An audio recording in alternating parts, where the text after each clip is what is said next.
Bapak Ibu hadirin yang ada pada pertemuan pagi hari ini. Yang pertama, terima kasih atas waktunya yang diberikan kepada saya untuk sharing saja. Sebelumnya kenapa kok saya bisa diminta hadir di sini? Ya, mungkin saya kenal dari tim COVID. Kebetulan juga saya staf di UGM yang kebetulan juga ada pengalaman kemarin tak bersusah payah untuk mau tidak mau menyelenggarakan UTBK kemarin. Alhamdulillah dengan 15.000 peserta. Saya kebetulan di vokasi, jadi alhamdulillah vokasi itu meminta untuk tes semuanya yang berinteraksi. Untuk DED sendiri, saya di DED, alhamdulillah semuanya negatif. Nah, dari pengalaman itu saya mencoba mengkaji. Jadi tadi juga sudah di APP, begitu yang pertama tadi analisa SWOT. Saya ingin memberikan gambaran PAUD kami Happy School di Sleman.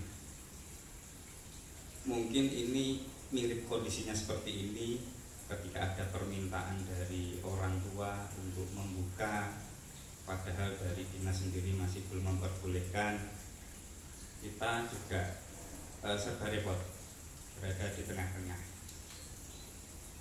Kita sebenarnya sudah melakukan kajian sejak COVID ini dilakukan, dan mau tidak mau semua lembaga oleh dinas harus berhenti dulu. Kalau lembaga lain itu mungkin berdasarkan wilayah. Kalau lembaga kami kebetulan mirip dengan UGM. Tunggal Dewi itu sangat terkait dengan aktivitas karyawan di UGM. Kalau kami itu sangat terkait dengan aktivitas industri-industri pabrik di sekitar kami.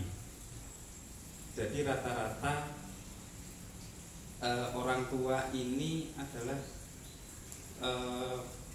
buruh-buruh pabrik di sekitar kami, yang dimana secara ekonomi mereka itu ya kami harus makan gitu loh. Jadi bahkan dengan keterbatasan ekonomi, orang tua itu bekerja semua mau tidak mau. Yang bapaknya bekerja di pabrik tekstil, yang ibunya bekerja di pabrik garmen, atau yang bapaknya satpam, yang hampir memang mau tidak mau harus menitipkan anak.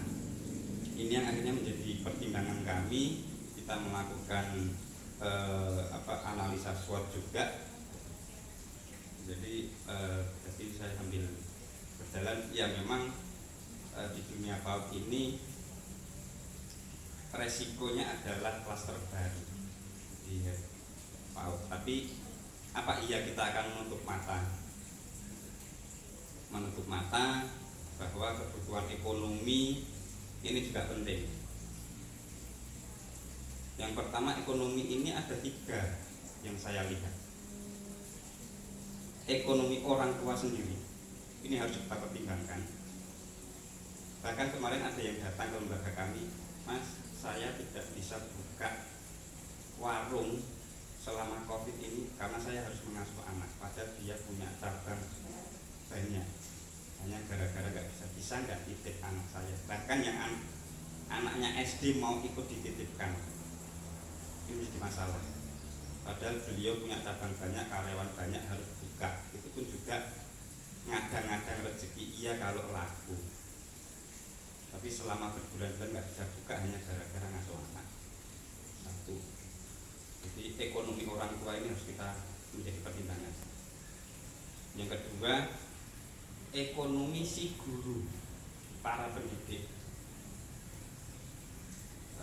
Kalau dinas mungkin bisa episode datanya, pendidik PAUD itu rata-rata sangat minim ekonominya, sangat minim.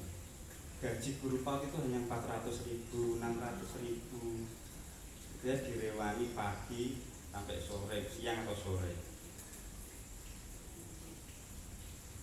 Ketika ini tutup, ya sudah nggak ada pemasukan. Mereka mau dari mana pemasukannya? Bahkan selama ini sangat minim sekali. Ini menjadi pertimbangan juga. Yang ketiga adalah ekonomi lembaganya sendiri. Kebetulan saya punya teman di Singapura. Dia cerita awal-awal COVID, mungkin sekitar Mei, dia cerita, saya ingat saya. Malaysia itu banyak lembaga pendidikan belum dikat gara-gara lockdown. Ini kan sangat memprihatinkan, kasihan lembaganya. Sehingga cerita dia, ini bisa jangan sampai terjadi di Indonesia. Terus dia juga cerita tentang kenapa di negara tempat dia tinggal sekarang sementara kuliah di sana, Singapura, nggak tahu berita terbaru, saya nggak ngikuti. Tapi waktu itu dia cerita Singapura justru sangat paham resiko karantina mandiri, sehingga Singapura tidak memberlakukan lockdown karantina mandiri. Karena bagi Singapura itu memang ketika karantina mandiri aman, tidak akan terpapar di luar, tapi imun akan menurun. Nah, ketika pemerintah menetapkan dibuka karantinanya, ya sudah, karena imun turun, begitu terpapar malah langsung kena. Ini yang tidak akhirnya Singapura waktu itu tidak melakukan lockdown, cerita teman saya. Sehingga dari berbagai pertimbangan ini akhirnya saya coba mengkaji. Memang resiko pertama adalah kluster PAUD ini akan menjadi kluster baru. Ini yang menjadi tantangan tadi. Lalu ekonomi. Lalu saya coba diskusi dengan guru-guru juga dan melihat perkembangan. Benar tadi yang disampaikan bahwa ketika anak PAUD ini tidak sekolah, mereka ya tidak bisa terkontrol. Karena kenyataannya kenapa ada PAUD? Karena tidak adanya PAUD ini karena memang kondisi lingkungan tidak memungkinkan untuk mengasuh anak, sehingga muncullah PAUD. Zaman saya kecil dulu ya TK nggak ada, TPA, playgroup itu nggak ada zaman saya kecil dulu, gitu. Karena dulu lingkungannya masih memungkinkan anak belum TK itu bisa darah. Bahkan dulu itu TPA, anak masuk SD aja tidak perlu TK dulu, karena memang masih memungkinkan lingkungan untuk mengasuh anak kecil balita. Nah, kondisi sekarang itu tidak mungkin, sehingga ketika PAUD ini yang menjadi kebutuhan ditutup, nah justru anak tidak terkontrol. Dan pengalaman di PAUD kami sebelum COVID pun kami melihat pendidik bunda-bunda di PAUD itu justru lebih memahami anak. Jadi anak tidak mau makan seperti biasanya, pasti justru langsung WA orang tuanya, pun di rumah ada apa ya habis liburan ya, habis makan apa. Ini justru yang ngontrol duluan justru malah bunda-bunda yang ada di PAUD. Sehingga sejak awal itu saya yakin PAUD yang lain juga seperti itu. Jadi karena memang rutinitasnya memahami, mempelajari, merawat anak, si anak, guru-guru ini lebih paham daripada orang tuanya. Karena orang tua begitu nitipkan udah mikir kerjaan, pulang capek, udah yang penting tidur dan sebagainya. Jadi pertimbangan kami untuk yang tahu kondisi anak itu justru guru yang di PAUD ini. Lalu mirip polanya seperti di UGM dan Tunggal Dewi. UGM dan Tunggal Dewi ini satu paket.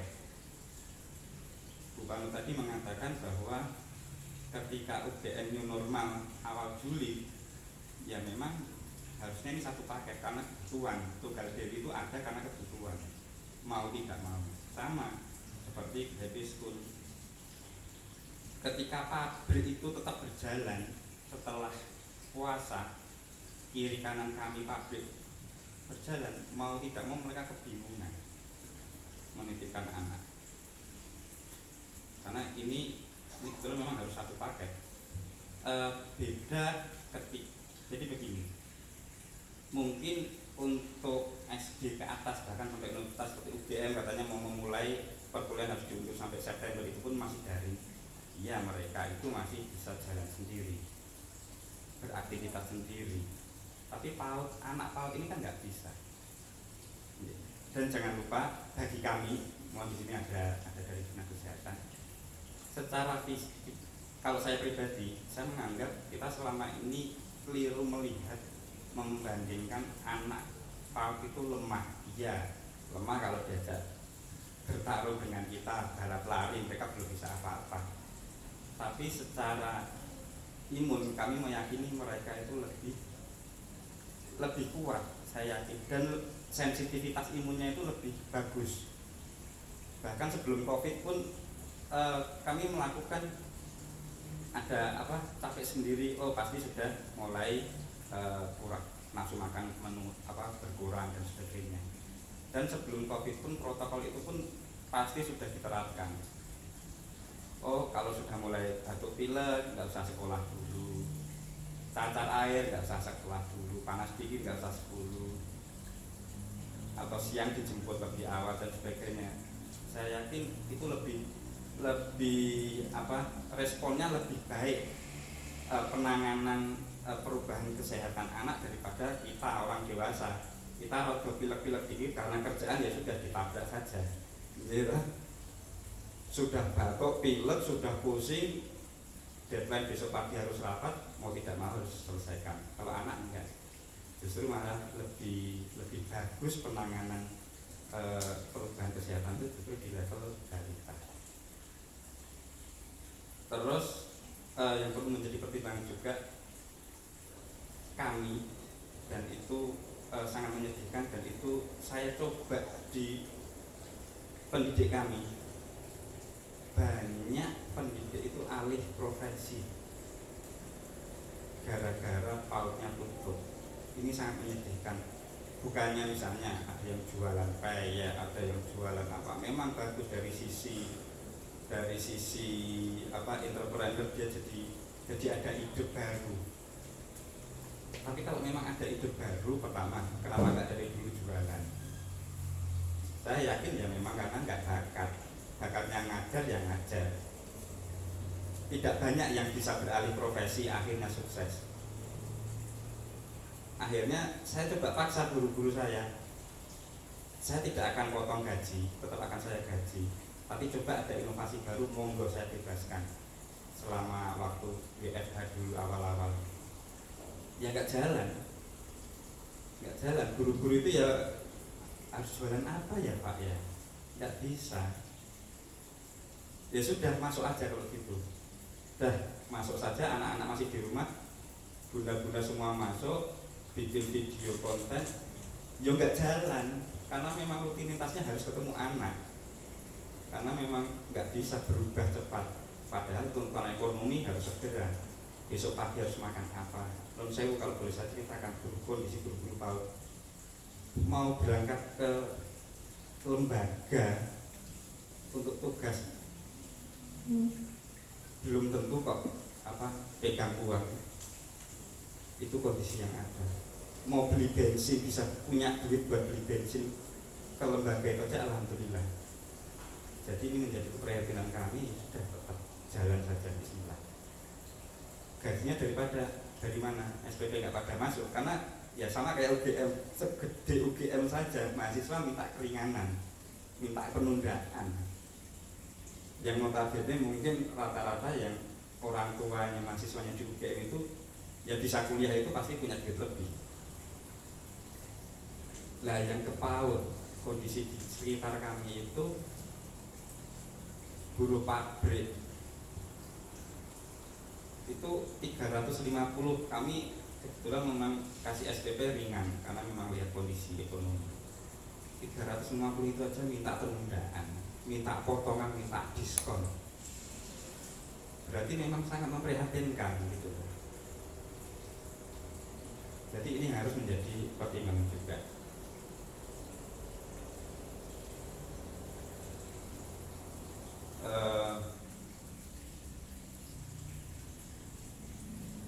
akhirnya saya berpikir kalau kita harus memilih antara yang tidak ada mudorotnya itu mustahil. Semua pilihan itu pasti ada mudorotnya, ada resikonya. Tapi bagaimana kita mensikapi memilih yang mudorotnya lebih kecil, sehingga mohon maaf ini ada dari dinas juga, kita akan mencoba ya mau tidak mau kita mungkin karena ini kebutuhan orang tua ya sudah kita akan coba buka meskipun kita sifatnya pelayanan penitipan, kita tidak benar-benar full aktivitas KBM, kita tidak KBM tapi aktivitas penitipan. Namun agar kita juga tidak salah, ada dua hal yang pokok yang saya terapkan. Pertama, harus ada pernyataan dulu dari orang tua. Kalau memang ini permintaan dari orang tua dan Pak orang tua sanggup melaksanakan protokol kesehatan dan tidak menyalahkan lembaga jika nantinya, tapi kita berharap semua tidak, tapi jika nantinya ada penyebaran atau ada positif, mudah-mudahan tidak. Nah, untuk memastikan itu saya berpernyataan dengan orang tua. Bagi orang tua yang tidak mau ya sudah, karena ada pilihan ya sudah, saya tak asuh dengan simbahnya, saudaranya, monggo. Tapi yang minta untuk diasuh karena memang ya saya harus cari makan, suami istri ini harus cari makan, mau tidak mau harus saya titipkan. Simbahnya sudah sepuh dan sebagainya, apa enggak ada keluarga, ya sudah berpernyataan. Nah, akhirnya itu satu poin yang saya tekankan. Yang kedua, saya menjalankan protokol ketat juga di lembaga. Saya pengalaman menjadi panitia UTBK. Yang penting kita harus menjaga para guru-guru dulu. Harus selalu pakai masker, cuci tangan, harus pakai face shield. Kenapa? Untuk meminimalkan resiko dan menghilangkan asumsi jika nanti ada penularan itu bukan dari guru, karena guru sudah sangat protek. Jadi jangan sampai saya tekankan di awal-awal, Bun, pokoknya jangan sampai lepas masker, karena sekali saja lepas masker orang tua tahu dan ternyata nanti ada penyebaran meskipun dari gurunya enggak, Bunda bisa menjadi tertuduh gitu loh. Nah, ini yang harus dipastikan. Jadi ketika memastikan itu semua, orang tua setuju, tanda tangan, ya sudah, bismillah. Itu pun kita coba jalan di awal ajaran baru ini, Bunda ya, di tanggal 13 kemarin kita uji coba dan kita monitor terus. Dan alhamdulillah sampai sekarang mudah-mudahan sehat-sehat semua. Dan saya harap itu jadi menjadi pertimbangan kami kenapa meskipun dari dinas belum memberikan lampu hijau, tapi mau tidak mau kita, karena ini permintaan orang tua, kita akan coba. Dan mudah-mudahan ini bisa menjadi langkah yang baik dan mudah-mudahan menjadi lebih manfaat daripada kita saling menunggu mau kapan. Apalagi tadi disampaikan dari Ibu tadi, terutama yang Dapodik ini juga dari sisi administrasi juga bagi lembaga PAUD ngeri juga ini kalau tidak ada data masuk karena penundaan ini, terus bagaimana nasib lembaga, nasib guru-guru, apakah iya masa depan anak-anak dan masa depan ekonomi guru-guru ini akan dikorbankan, sedangkan industri yang lain sudah buka semua, jadi pasar, mal sudah buka semua, ekonomi guru, ekonomi lembaga ini dikorbankan. Kalau saya, alhamdulillah, saya lembaga swasta, ya bisa dibilang yes, niati ibadah, yes, orang nggak mikir untung rugi, karena dari awal tuh kalau dihitung-hitung ya nggak untung, ya kan, nggak untung. Saya sama Bunda ini nggak untung. kalau nggak diniati ibadah ya karena pengen didik aja. Hampir 50% gaji UGM saya ya buat support. Ya alhamdulillah bisa jalan. Nah, lembaga yang lain ini ngeri, kasihan sekali. Mau gaji guru nyatanya SPP nggak masuk, tapi kalau nggak digaji nyatanya juga nggak punya pemasukan guru-guru itu pada di rumah. Itu yang harus kita akui gitu. Ya, ini kita tidak bisa tutup mata. Kita harus memberikan solusi. Itu saja. Apa solusinya? Ya UGM, Bismillah, berani UTBK dengan segala resiko harus kita coba jalankan. Alhamdulillah 56 staf DIB yang terlibat alhamdulillah negatif semua. Dan alhamdulillah sevokasi juga 100 berapa saya lupa, itu juga alhamdulillah. Nah, ternyata bisa gitu. Ternyata bisa. Meskipun 15.000 orang dalam 10 hari itu dari berbagai daerah yang resikonya jauh lebih tinggi. Alhamdulillah. Nah, itu dibandingkan dengan yang kemarin kasus baru, itu mungkin nggak tahu itu protokolnya. Harus lebih alhamdulillah ya kayaknya infonya yang dari UGM aman ya Pak D. Yang dari luar saja ya. Nah itu. Nah, sedikit sharing dari saya, mohon juga ini mungkin juga perlu evaluasi, perlu masukan. Terima kasih. Assalamualaikum warahmatullahi wabarakatuh. Waalaikumsalam.